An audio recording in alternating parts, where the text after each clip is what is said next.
Bueno, solamente como para resaltar nuevamente la incidencia de fibrilación auricular se está volviendo epidémica, tal como lo sabemos, por encima de 6 millones, actualmente por encima de 6 millones de pacientes a nivel mundial tienen diagnóstico de fibrilación auricular y quizá por otros cálculos puede ser por encima de 8 millones en este momento, y esta tendencia tiende a duplicarse o casi triplicarse para el 2050. Entonces vamos a tener que lidiar con muchísimos más pacientes en la medida que van envejeciendo y en la medida que van pasando los años.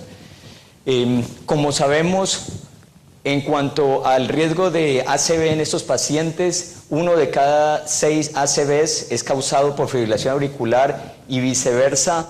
Pacientes con fibrilación auricular tienen en promedio unas 5 veces el riesgo de un paciente sin fibrilación auricular de sufrir de este problema.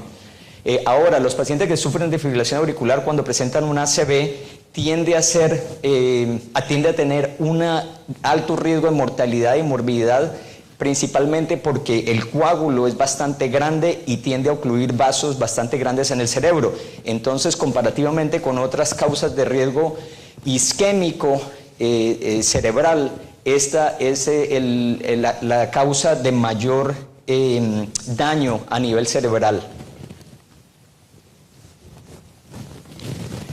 Ahora, el 90-91% de los coágulos que se presentan y se manifiestan en fibrilación auricular están presentes en la auriculilla, y esto es importante para el tópico del que estamos hablando ahora. Lo otro que sabemos es que los antiarrítmicos, como se manifestó anteriormente, no tienen un estadísticamente significante impacto en disminuir el riesgo de esta complicación. Y la warfarina como tal sigue, como lo hemos mostrado en muchos estudios, tradicionalmente teniendo un impacto impresionante cuando se compara con no tratamiento en estos pacientes. Entonces ha sido un reto para los nuevos anticoagulantes porque, como ha sido demostrado, el 60 al 70% del riesgo se disminuye por el uso de warfarina tradicionalmente, obviamente con todas las limitaciones que tiene este anticoagulante. Ahora, el riesgo de fibrilación auricular, el de ACV por fibrilación auricular, es la tercera causa de mortalidad en los Estados Unidos. El riesgo aumenta con la edad y con otras comorbidades, como lo sabemos, de acuerdo nos lo muestra el CHADS score y el CHADS VASC, como lo manifestó los conferencistas anteriores, y esta tendencia aumenta dramáticamente con el mayor número de riesgos que se encuentran manifestados en esta tabla. Este es la tal auriculilla, que tiene muchísimas variabilidades morfológicamente y anatómicamente, y puede tener muchos lóbulos, puede tener muchos tamaños, puede tener muchas localizaciones, siempre ubicada más o menos en el mismo sitio, pero puede estar dirigida anteriormente, y todo esto van a ser retos para el manejo mecánico, lo cual no es para el manejo farmacológico como tiene lógica. Ahora, ¿cuáles son a grandes rasgos las metas del tratamiento de pacientes con fibrilación auricular? Obviamente minimizar los síntomas cuando sufren de palpitaciones, de falla cardíaca, el control del tromboembolismo tanto cerebral como periférico, y control de otras complicaciones, y últimamente también prolongar la vida como tal. ¿Cuáles son las terapias que están disponibles si nos enfocamos solamente a los riesgos de tromboembolismo? Terapia de anticoagulación sigue siendo el estándar o el gold standard de manejo con la warfarina, tales como los nuevos anticoagulantes. Mantener el ritmo sinusal, como el electrofisiólogo lo hace muy bien con las ablaciones de catéter y con el uso de antiarrítmicos con muchísimas limitaciones, como ya lo manifesté. Y ahora últimamente también el manejo funcional o anatómico, removiendo el apéndice como tal.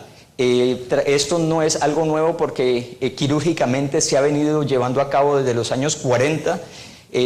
cuando los pacientes se les hace cirugía cardíaca por otros motivos, también se puede remover tanto funcional como anatómicamente el apéndice, y últimamente el manejo endovascular tratando de obtener los mismos resultados o resultados superiores. Ahora, para el manejo, como lo manifestó el doctor Pichel en su previa charla, para definir si un paciente necesita ser agresivamente manejado con anticoagulación o no anticoagulación, con alguna de estas terapias o no, tenemos que balancear el riesgo entre isquemia versus sangrado. Y esto es uno de los modelos que nos ayuda, que ha sido validado y nos sirve muchísimo para poder definir y determinar cuál es el riesgo embólico comparado con cuál sería el riesgo hemorrágico, y por tanto definir si el paciente debe ser sometido a anticoagulación con todos sus riesgos o si preferiblemente lo tratamos conservativamente. Esto es un reto del cual nos vemos enfrentados con cualquier paciente día a día. El riesgo, obviamente, entre mayor número de condiciones están presentes, el riesgo es mucho mayor. Y esto también ha facilitado en las guías poder determinar cómo se tratan los pacientes cuando se van a anticoagular o no. Entonces, pacientes con un CHAD score, como se manifestó, de 0, pues pueden recibir aspirina, el 1 puede ser aspirina o warfarina, y mayor de 2 riesgos o condiciones, pues definitivamente anticoagulación, tanto con warfarina o los nuevos anticoagulantes podría ser indicado. Ahora, el CHADS-2 añade otros riesgos, tanto haciéndole un mayor énfasis a la edad, y haciéndole énfasis al sexo del paciente, al igual que la presencia de enfermedades vasculares. Ahora, por el otro lado de la balanza, el riesgo de sangrado. Desafortunadamente, muchas veces estos factores o estas condiciones se sobreimponen. Entonces, por ejemplo, la hipertensión está presente tanto en los CHADS o CHADS-VASc como en el HAS-BLED, que es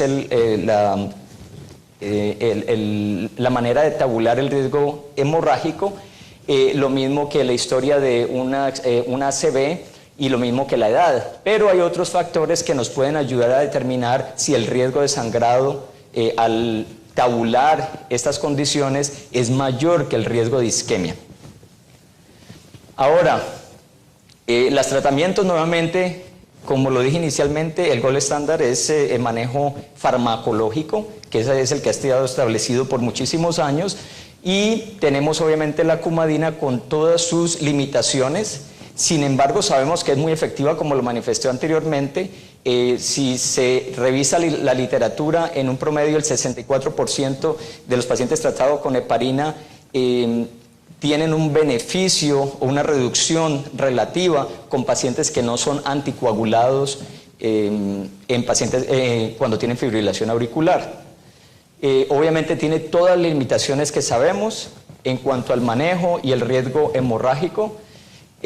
Ahora, como lo manifestó el doctor Pichel, el 50% de los pacientes son elegibles solamente. De esos pacientes que son elegibles, desafortunadamente muchísimos están por fuera del rango terapéutico, y al final del día solamente un 30 a un 50%, en promedio una tercera parte de los pacientes son adecuadamente anticoagulados con cumadina. El rango terapéutico o el margen terapéutico es muy limitado, porque si está por debajo de cierto INR, pues se aumenta el riesgo de isquemia, y si está por encima, el riesgo de sangrado, obviamente de mayor temor, el intracraneano. Por eso, con esta motivación, se llevó al desarrollo de los nuevos anticoagulantes y al estudio extensivo que ha llevado a cabo muchísimos estudios con los cuales todos estamos familiares, con muchísimos buenos beneficios comparados con la cumadina en cuanto al riesgo de sangrado, y demostrando que son tan buenos o quizás superiores en cuanto a la prevención de tromboembolismo.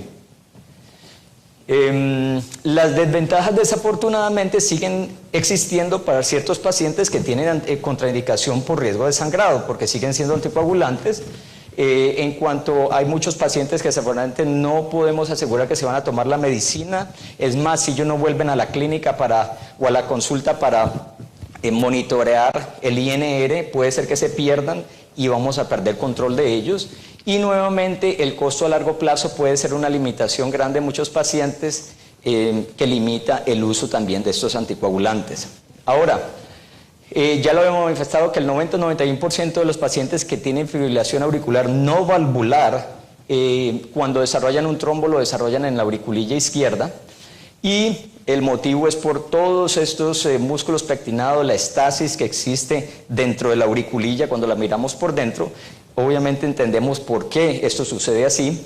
Entonces esto ha llevado a tratar de conseguir terapias efectivas no farmacológicas que disminuyan ese riesgo al menos en un 60 a 70%, como lo ha demostrado la warfarina por muchos años. Entonces aquí han aparecido la ligación quirúrgica, los clips del apéndice como tal que se han usado quirúrgicamente o por toracoscopia, y las terapias endovasculares que voy a mencionar brevemente. En cuanto al manejo quirúrgico, desafortunadamente, si vemos los estudios, han habido estudios que han mostrado efectos positivos, efectos negativos o neutrales. ¿Por qué? Por mucha variabilidad en la técnica quirúrgica, porque no se sabe desafortunadamente en un corazón que está bajo bypass si se está agarrando bien el apéndice, si se está agarrando muy hacia la punta, si se está agarrando muy hacia el atrio. Entonces es difícil determinar. Esto limita muchísimo la técnica y quizá esto puede ser una de las implicaciones por los cuales los estudios no han mostrado un efecto positivo a través de todos los estudios. Estas son las técnicas de las cuales somos un poco más familiares, endovasculares. Tenemos el Watchman, tenemos el Central Heart y tenemos el Amplatzer, que son las que han estado han tenido un poco más de tradición ya a través de los últimos años. En cuanto a si hay evidencia suficiente y si esto ha llegado a las guías, pues sí, ya lo ha hecho. En las guías europeas del manejo de fibrilación auricular, ya estas terapias llegaron a ellas, le dieron una clase 2B para el manejo, para el uso de estas terapias en pacientes que tienen contraindicación a los anticoagulantes orales. Y en cuanto a las guías americanas, todavía no han llegado allá, pero la parte quirúrgica se sigue manifestando a través de los años, que puede ser una alternativa cuando a los pacientes se les hace un procedimiento de MACE o se les hace un tratamiento, otro tipo de cirugía corazón abierto. Se puede considerar hacerlo también. En cuanto al Central Heart, es un procedimiento que tiene muchas ventajas desde el punto de vista anticoagulación y riesgo de sangrado. ¿Por qué me refiero a eso? Porque todo el procedimiento se hace a nivel epicárdico, ninguna estructura queda por dentro del corazón, simula muchísimo a lo que hacen los cirujanos, no tiene, se ve un efecto inmediato en la resolución del flujo hacia dentro de la auriculilla a través de ecocardiografía, y nuevamente no requiere obligatoriamente el uso de antiagregantes plaquetarios o anticoagulación al seguir el procedimiento, porque nuevamente no hay que esperar ninguna endotelialización, no se deja ninguna estructura metálica o no metálica por dentro de la cavidad cardíaca. Una de las cosas muy importantes y de las limitaciones con este procedimiento es que obviamente no puede haber cicatrización, no puede haber historia de pericarditis o historia de cirugía de corazón abierto, porque no se puede trabajar a nivel del epicardio o pericardio, de la cavidad pericárdica. Entonces tenemos que hacer una evaluación por escanografía para asegurarnos de que esto no exista, y nuevamente, como lo manifesté, hay mucha variabilidad en la morfología y anatomía del apéndice que limita el uso de este dispositivo. Este dispositivo solamente llega hasta 40 milímetros en su máximo diámetro, y si la auriculilla está más grande que esto, pues no se puede hacer, o si está localizada posteriormente por detrás de la arteria pulmonar o por muchísimos otros motivos, no se alcanza a llegar por el acceso tradicional con el cual se debe hacer. Este es el concepto muy básico a nivel de la vena femoral. Todo es venoso, vena femoral, se llega a la aurícula derecha, se hace un acceso transeptal, se llega a la auriculilla izquierda, se pone este dispositivo a través del catéter, que es una guía que tiene un balón en la punta para que nos ayude a localizar el osteo o la base de la auriculilla, y después de la guía sigue otra magneto que llega a la punta de la auriculilla. Ese es el punto número 1, o la parte número 1 del proceso. Se tiene un acceso pericárdico. A través de ese acceso pericárdico se pone una guía y después se introduce otro tipo de magneto similar a este, con el cual se crea un riel, uno que va a nivel intracardíaco, otro que va a nivel pericárdico, y por encima de este segundo riel se introduce lo que es el lariat, que es esta asa, y esta asa llega a abrazar la base de la auriculilla, que está enmarcada muy bien por el balón, y una vez la tenemos agarrada se libera una sutura, y esa sutura se corta con otro dispositivo, dejándola allí por fuera del corazón. Se remueven todo lo otro que se había introducido para el procedimiento, y nuevamente lo único que queda a nivel pericárdico es esta sutura. Todos estos son partes del kit con el que viene el dispositivo. Nuevamente los procedimientos son muy estándar. Lo único difícil de hacer y lo único que es más complejo es el acceso pericárdico, porque como sabemos generalmente a estos pacientes se les hace una pericardiocentesis seca, porque no hay ningún líquido, no vamos a drenar nada, lo que vamos es entrar en un pericardio seco. Esto es parte del procedimiento, lo voy a mostrar mejor en un video que tengo aquí, pero nuevamente aquí, por ejemplo, ya hemos introducido una de las guías con magneto, la otra viene, los magnetos en sí se atraen y se juntan en la punta de esto. Aquí ya hemos avanzado, por encima de este hemos avanzado el asa, que es el lariat, y esta lariat tiene en él mismo la sutura. Entonces, una vez hemos asegurado de que está en el sitio adecuado, de que al hacerle clip o cinch del apéndice no hay ningún flujo, entonces se libera la sutura. Antes de liberar la sutura, aquí en este momentico, por ejemplo, se remueven nuevamente los magnetos para que la sutura no vaya a quedar agarrando ninguno de los magnetos, y después se hacen un par de atriogramas para asegurarse de que no hay flujo residual dentro del apéndice. Entonces es un video de la compañía que nos sirve muchísimo para poder enseñar y mostrar acceso pericárdico bastante interesante. Se hace obviamente con fluoroscopia, no sirve la ecocardiograma. Esta es una muestra lateral que muestra interesantemente, el cual nosotros no estamos muy familiarizados en intervencionismo, pero al usarlo nos sirve muchísimo para localizar la silueta cardíaca. Entramos, inyectamos contraste, avanzamos una guía, comenzamos a predilatar con varios dilatadores, introducimos este catéter liberador de la sutura, y una vez lo tenemos allí, entonces hacemos el acceso transeptal. A través del acceso transeptal, en ese momento inyectamos, nos aseguramos que ahí está el apéndice, introducimos uno de los magnetos. Esto nuevamente lo hacemos tanto a través con eco transesofágico como fluoroscopia. Allí teníamos la visualización del apéndice auricular. Aquí estamos introduciendo uno de los magnetos a la punta del apéndice. Ahí vemos que está dentro del apéndice. Es un modelo canino, afortunadamente. Aquí se mete el que va por el nivel pericárdico, se encuentran en la punta y se crea un riel. Ahora, por encima del riel se mete esta sutura, sobre la cual va se mete ese snare, y dentro del snare, perdón, va la sutura. Entonces este lo llevamos hasta la base del apéndice. Allí está el snare. Se va a apretar el snare. Aquí nos aseguramos con el baloncito que estamos abrazando la base del apéndice. En este momento vamos a inyectar, y después de inyectar que aseguramos que no hay ningún flujo. Esto no lo hacemos realmente hoy por hoy. Se retiran los magnetos una vez hemos confirmado todo. se libera la sutura.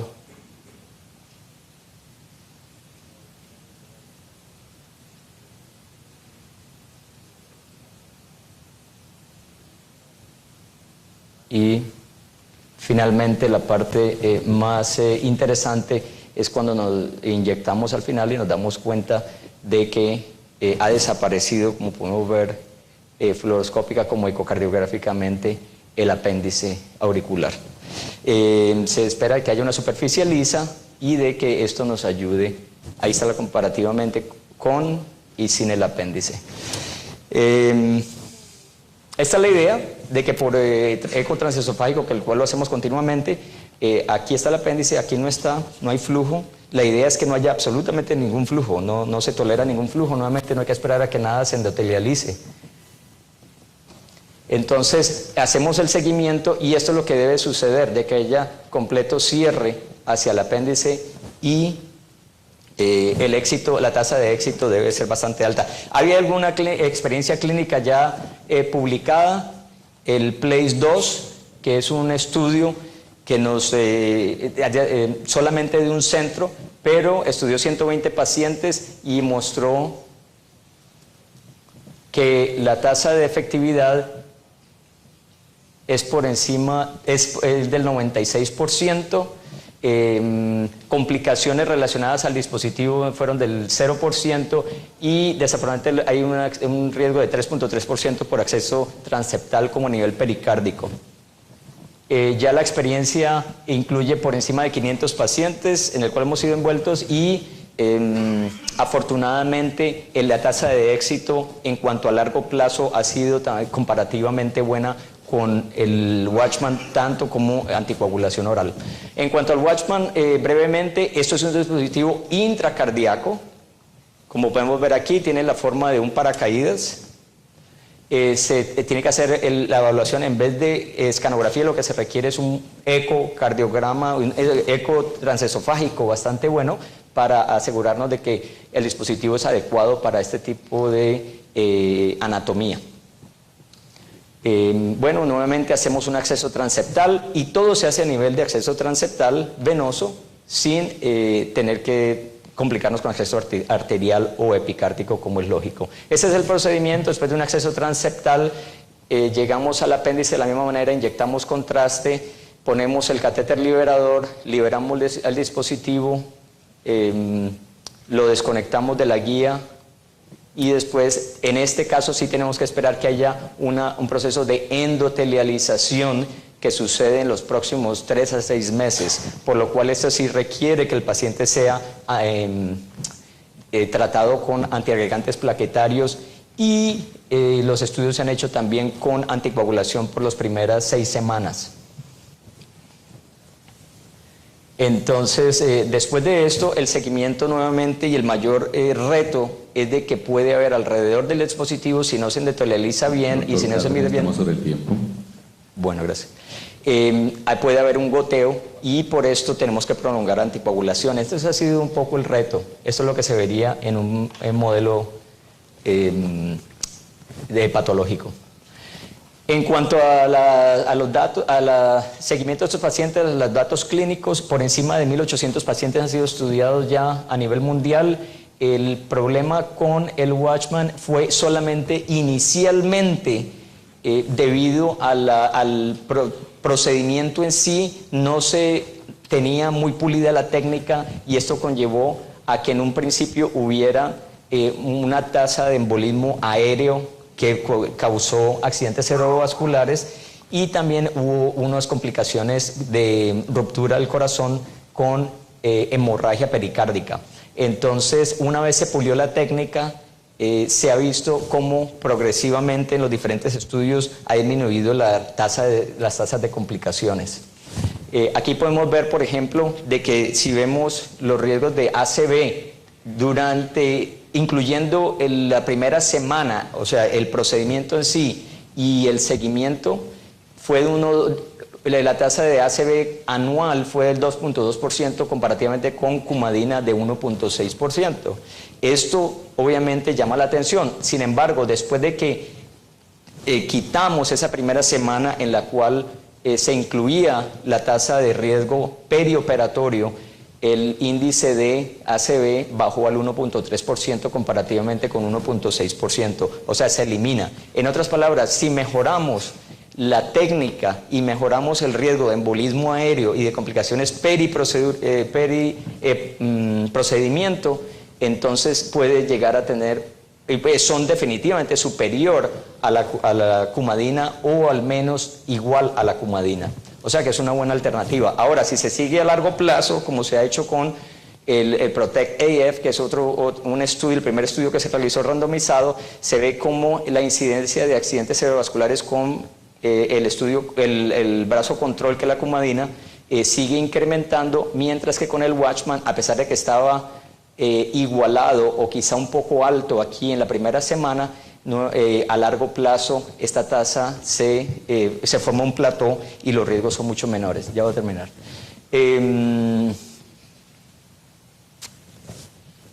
Algo interesante es este registro, porque esto es una manifestación de lo que sucede en la vida real. Esto fue hecho en Europa.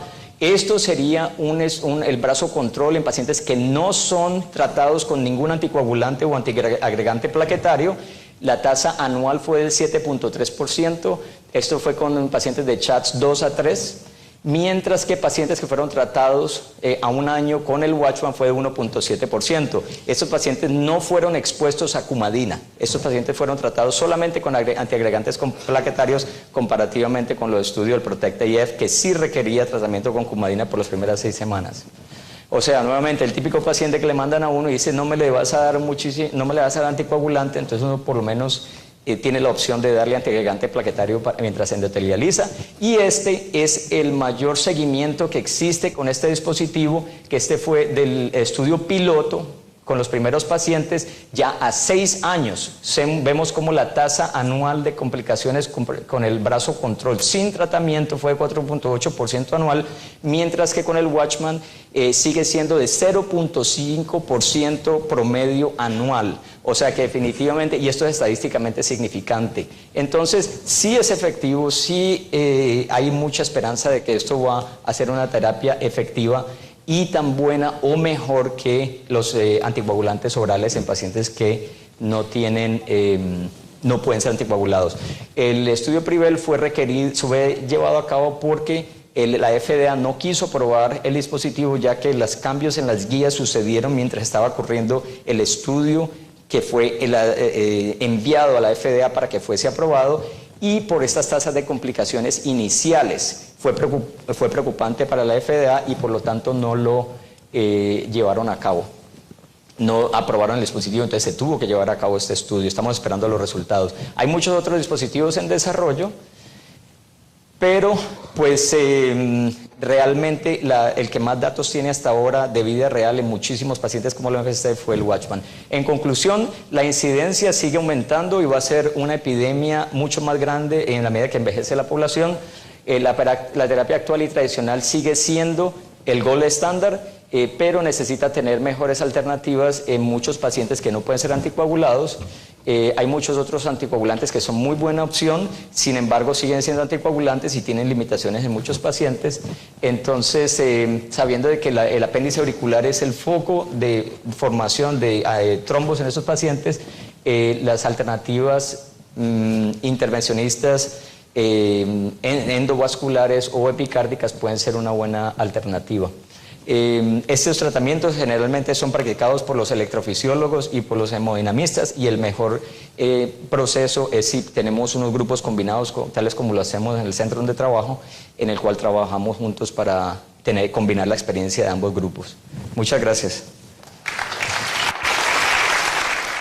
Entonces ha sido un reto para los nuevos anticoagulantes, porque como ha sido demostrado, el 60 al 70% del riesgo se disminuye por el uso de warfarina tradicionalmente, obviamente con todas las limitaciones que tiene este anticoagulante.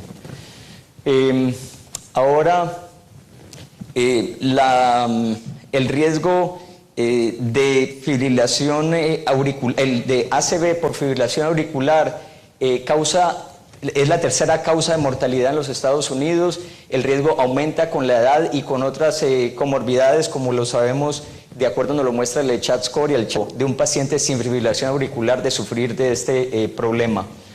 Ahora, los pacientes que sufren de fibrilación auricular cuando presentan un ACV tiende a tener un alto riesgo de mortalidad y morbididad, principalmente porque el coágulo es bastante grande y tiende a ocluir vasos bastante grandes en el cerebro. Entonces, comparativamente con otras causas de riesgo isquémico cerebral, esta es la causa de mayor daño a nivel cerebral. Ahora,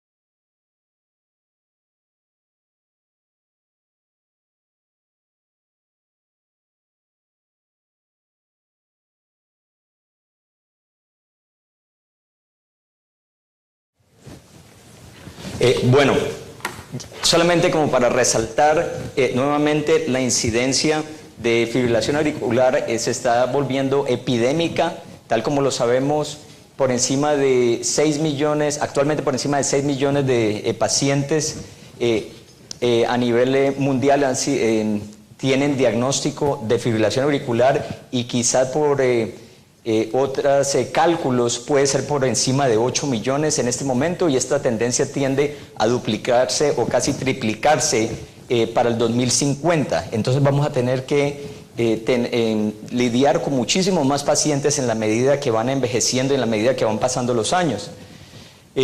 Como sabemos, en cuanto al riesgo de ACV en estos pacientes, 1 de cada 6 ACVs es causado por fibrilación auricular y viceversa.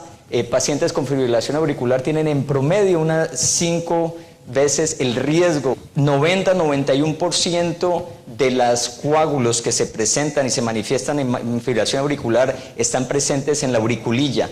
Y esto es importante para el tópico del que estamos hablando ahora.